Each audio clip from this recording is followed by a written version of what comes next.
Hello, hello, hello. This is the Meta Man, and you're going to have so much fun in this video because I'm going to give you my prediction for Bitcoin, which is number one on the market cap ranking, and also Pegaxy, which is number 1,153rd. So one at the very top and one near the bottom. It's going to be a lot of fun. And it's not just me telling you so that you're at my mercy. It actually is me teaching you so you can learn on your own. So listen carefully, stay to the very end because I want you to really learn so that you're not dependent on me all the time. I want you to learn.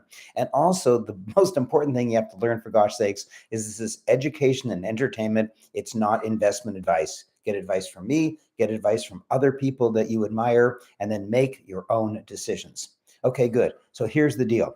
This is my investment strategy for this year of 2022 and also long-term for 23 to 2025. So listen very carefully.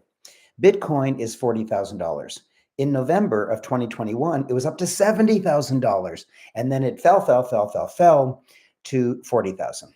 So what should you do? What is the truth? What should you really do? Listen carefully. There are 5 indicators that I follow. And when you follow them, what you notice is that 3 of them have already given a very strong bear indication, very strong. And there's another 2 that are just about to by the end of this month of April or early May. Like one of them is the death cross, and it hasn't happened yet. But the line at the top is going down and the line at the bottom is coming up, and they haven't crossed yet. But it looks like they're going to be crossing very soon. Anyways, there's 5 indicators, and 3 of them have already said right now it's a big bear, and 2 of them are about to say it. And that's very, very bearish for Bitcoin. But there's another thing. If you look at those 5 indicators and look at every single time they've ever occurred red, in other words, every time they've occurred showing a very strong negative or bearish indicator, the total of those 5 indicators is 12 times. And in every single one of those 12 times that those 5 indicators have shown a very bear market, the market for Bitcoin has gone down significantly every single time. Now, I have to tell you this, just because all 5 indicators in all 5 of those times for all 13 years that Bitcoin's been alive has shown a big mega drop, mega crash right after those things happened, doesn't mean it'll happen again. It does not mean. It's only a 13-year history. The stock market's got a 100-year history, and people are still trying to figure out how the stock market works. So it's not proof. Don't get too excited, but it's a really strong indicator. It's probability. You don't invest with certainty, you invest with probability, and that's the best probability we got. So I want to look at something else on the screen right now, and that is the Bitcoin price chart for all of time. So if you go all the way back to April of 2013 and all the way up to today of April of 2022, it's a 9-year history, a 9-year history. And what you can see is that the upper purple line is at $30,000 and twice it has fallen down to the 30,000 and bounced up. So it's only twice, but it's a pretty strong support at 30,000. And if you look at 20,000, it once went up to 20,000 and then fell back down. So the orange line is a very strong ceiling. So and supports and ceiling, by the way, are the same thing in technical analysis. So here we are at roughly $40,000. And at $40,000, Bitcoin has all its indicators pointing south. So when it falls, and that's the probability that it'll fall, don't get excited. I'm going to tell you exactly what to do. I don't mean excited. Don't get upset. I'm going to tell you what to do. So if it falls, it could fall all the way down to 30,000. It doesn't have to fall all the way down to its floor. Like if you were at a ceiling holding yourself up and you lost your grip, you'd fall all the way down to the floor. But Bitcoin doesn't have to. It could fall to 35,000 and then go back up. It doesn't have to go all the way down to its floor because it could find some support at 33,000 or 36,000. We don't know. It's probabilities. But if it hits the floor of 30 and goes below, it could crash all the way down to 20. Now, What should you do? So listen carefully. And by the way, I'm going to also tie in Pegaxy Stone, which is my favorite game, so that you can see how all this interacts. Okay, so right now it's mid-March of 2022, and Bitcoin looks like it's going to fall. So here we are. What should we do today? So there's only three options. You can buy, you can sell, or you can hodl. So what should we do? Let's think of all three of them. Buy. Should you buy now? No, no. All indicators look like they're going to be Bitcoin's going to be going down. Now, it might fool us and go straight up from 40 to 200,000, but it's unlikely. So we shouldn't buy. Should we sell? Now, this is surprising. You're going to think I'm going to say yes. If something's going to go down, you should sell it. But I want you to think of the greatest stock market, not coin, stock market investor of all time, Warren Buffett. He buys a stock that he has confidence in, like a railway company or McDonald's or Coca-Cola, and he holds it for like 30 years. And he knows some of the times it's going to go down and some of the times it's going to go up. But he knows over the long term, since it's a leader in its field, it'll not only survive, but it'll thrive and thrive and thrive. So he holds it through the down times, and it doesn't matter because he's not going to sell it anyways. For example, if I said to you, what did you pay for your house? You might say $400,000. And then I say, what is it worth today? You said, I don't know. I'm not selling. Who cares? You see, it doesn't matter. Now, maybe your home is actually worth $1 million. So it's gone up from 400,000 to $1 million. But what do you care? You're not going to sell. So what? And then if some bad news comes, interest rates rise, something like that, and your home falls to 800,000, so what? You're not going to sell. And then interest rates go down and your home goes up to 2 million. So what? You're not going to sell. So the point is, if your house falls in value, but you're not going to sell, then it doesn't matter. Same thing with Bitcoin. Same thing with Bitcoin. It looks like it's going to fall. The preponderance of probability is that it's going to fall. But so what? Be a hodler. Be a hodler. Be a hodler. So I'm in it for the long term. I don't want to make a quick buck. I don't want to buy a coin for $1, goes up to $1.15, and I sell and try to make 15 cents. No, that could make you money if you're a good guesser, but it's not going to make you wealth. It's not going to make you wealth. So should you sell at 40,000? No. Should you buy at 40,000? For gosh sakes, no. Should you hold? Yes, you should hold. You should absolutely hold. Now you might say, but Raymond, I'd like to sell if it's going to go down, for gosh sakes. Well, here's the problem. I showed you the graph, and I'll show it to you again. The graph looks like it could fall all the way to 30, and if it crashes through, it could fall all the way to $20,000, that is. So what are you going to do? You're going to sell all your Bitcoin at 40,000 and then put in an order to buy it at 30,000. Okay, well, let's say it goes down to 31,000 and then skyrockets up to 400,000. Let's say it goes from 40 to 31,000 and then skyrockets up to $400,000, and you missed it because you put in an offer to buy at 30. It's not worth it. It's just not worth it. You might say, oh, well, then I'll put in an offer at 35. Okay, well, maybe it'll fall from 40 to 36, stay there for a while, and then shoot up to the moon. See, if you try to time the market in a volatile market, it's just going to be bad news for you. Very, very bad news.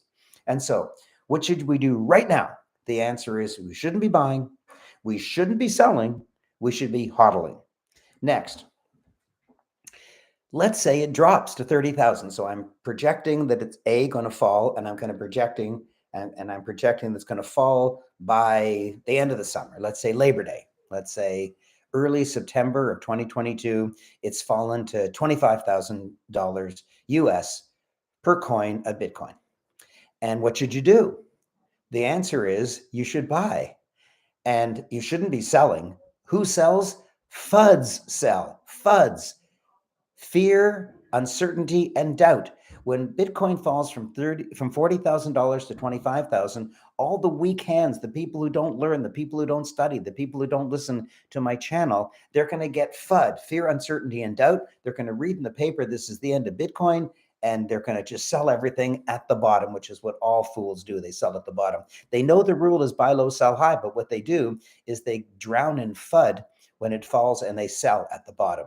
But you might say, well, where'd you get the number 25 from? Maybe I should buy 20. Maybe I should buy 29. Maybe I should buy 33. And the answer is, as it goes down, you keep buying in. As it goes down, you keep buying in.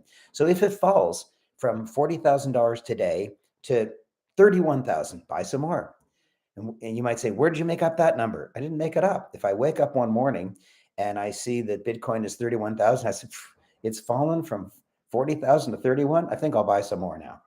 And then I wake up the next morning or another morning sometime later, and it's at 28 or 24. I say, wow, that's amazing. And if it hits 20, I say, oh man, I'm buying some more. If it falls through that, I'll wait till it hits 10,000. And you might say, oh, it's impossible.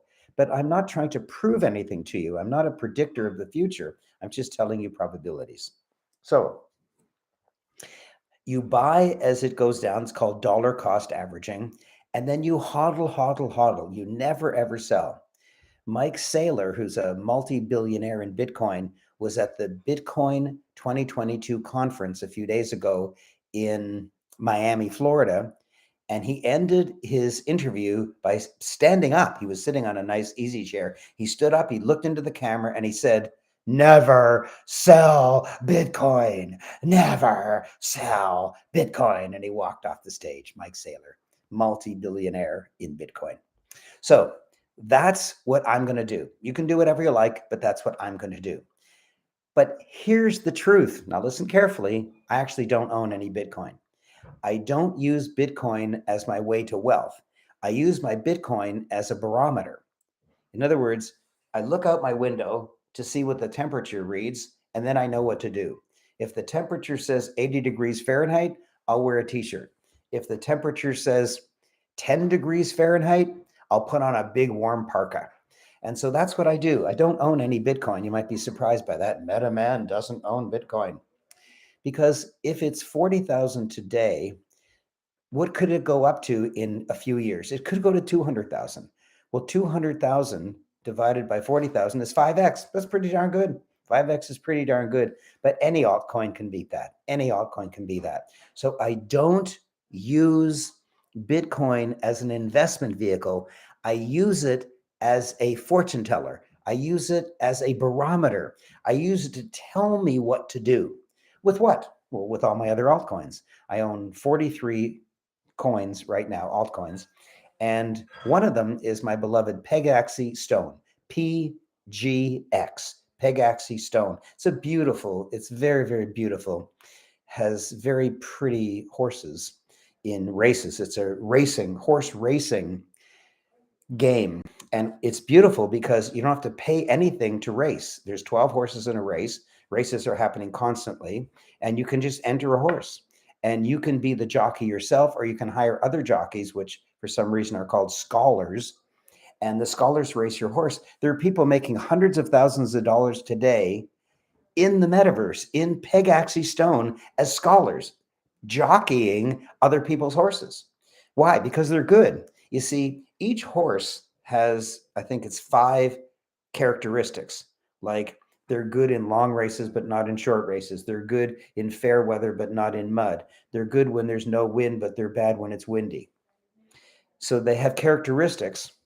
And then there's actual meteorological conditions. So it could be very sunny and then change to rain in the middle of the race. And each jockey has to know the characteristics of his own horse, his own Pegaxy horse. He has to know the meteorological conditions, which can change during the race.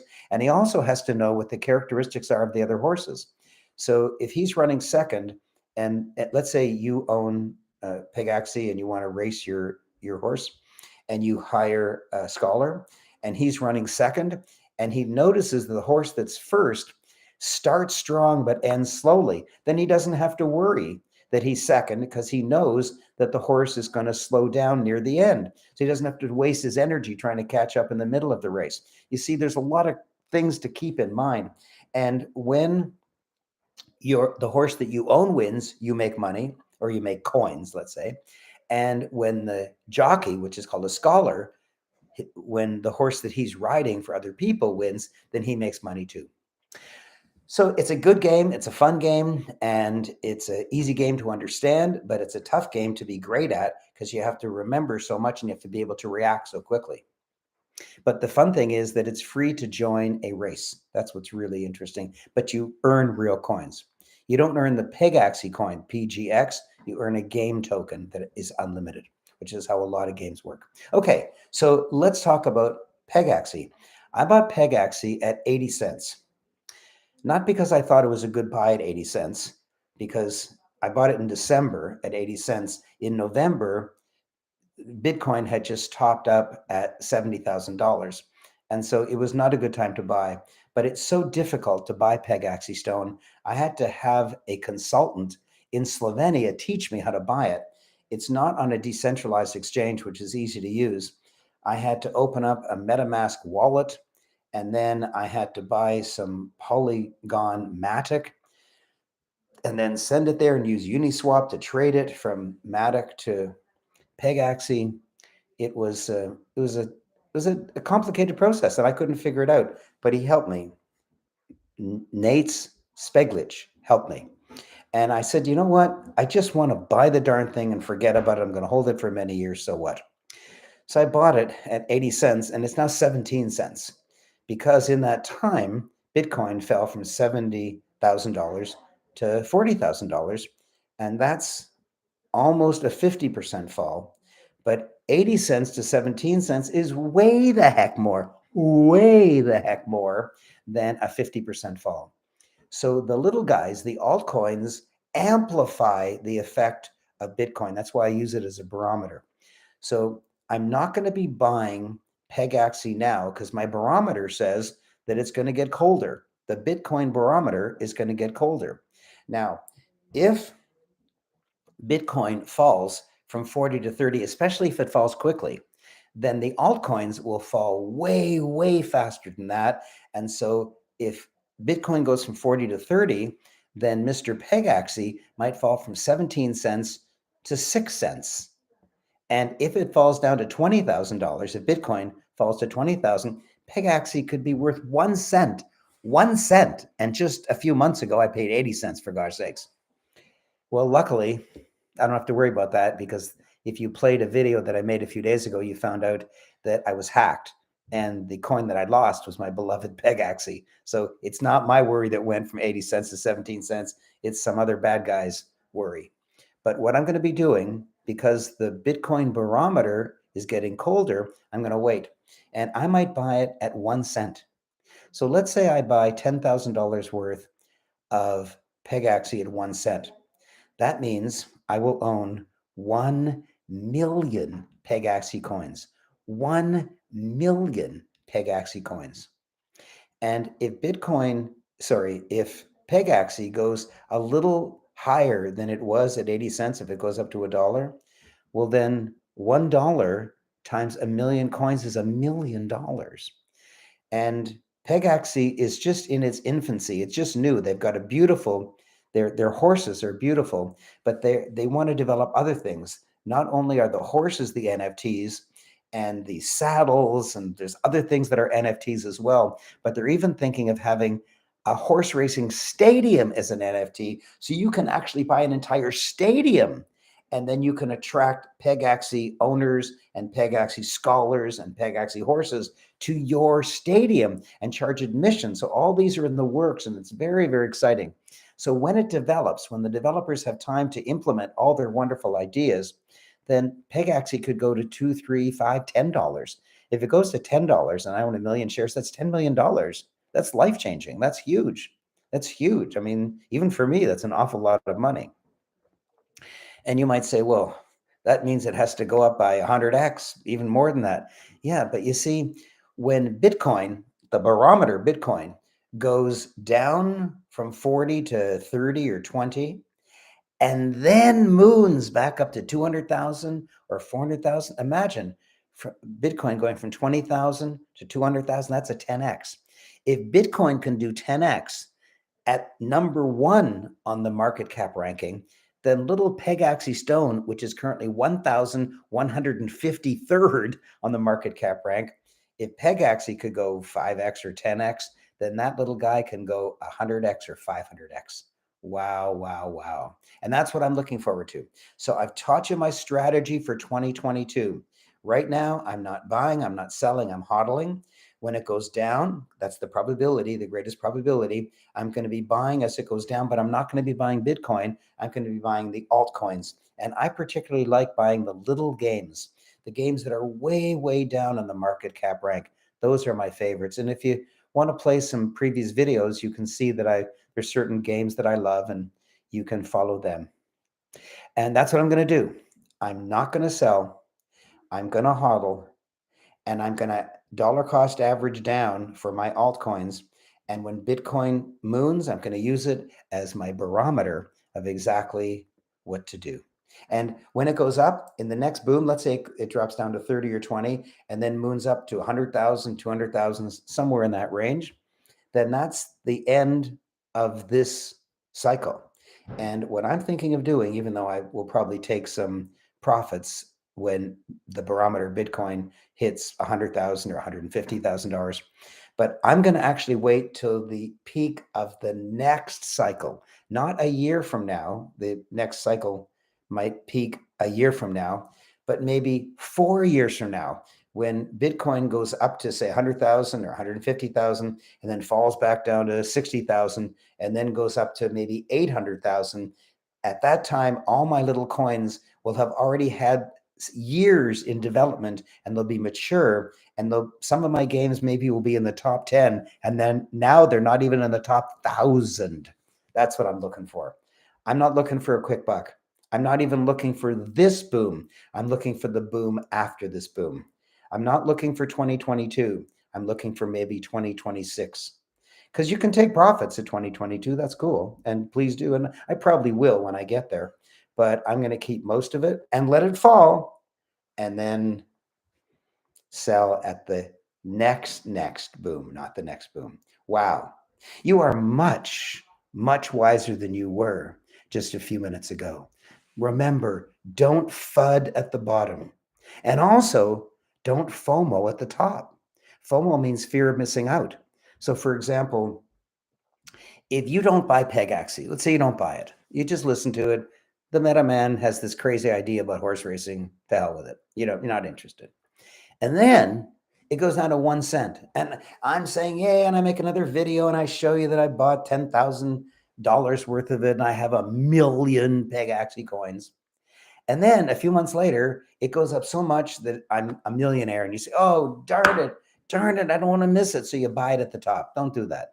Don't FOMO in if you don't own it, and don't at the top, and don't FUD out at the bottom. Because FUDding out at the bottom is selling low, and FOMOing in when it's at the top is buying high. Sell low and buy high is not the rule for creating wealth in the stock market, the real estate market, the gold market, the silver market. Nothing. It's buy low, sell high. So when everyone is FUDding at the bottom, that's when you go shopping to the mall. And when everyone is FOMOing in at the top, that's when you sell to them. That's when you sell to them. You are far wiser than you were a few minutes ago. Far, far wiser. And also, I love you. And even though I've said it before, remember, this is not investment advice. I'm an entertainer and a teacher. So I'm talking only about probabilities, and I could be way off base, because the only way to know what's going to happen tomorrow, unfortunately, is to wait till tomorrow. But those are the best probabilities I got. I love you. I love you. I love you. Keep listening to my channel. If you don't subscribe, I'm going to be really mad at you. Why? Because I do all this work for you and I love you, and you need to reciprocate by subscribing. You also need to like, and you need to comment, because I respond to every single comment, every single comment. Also, you need to share it to somebody that doesn't know much about crypto, because this is a really easy way to learn. Thank you, thank you, thank you. I'm signing off.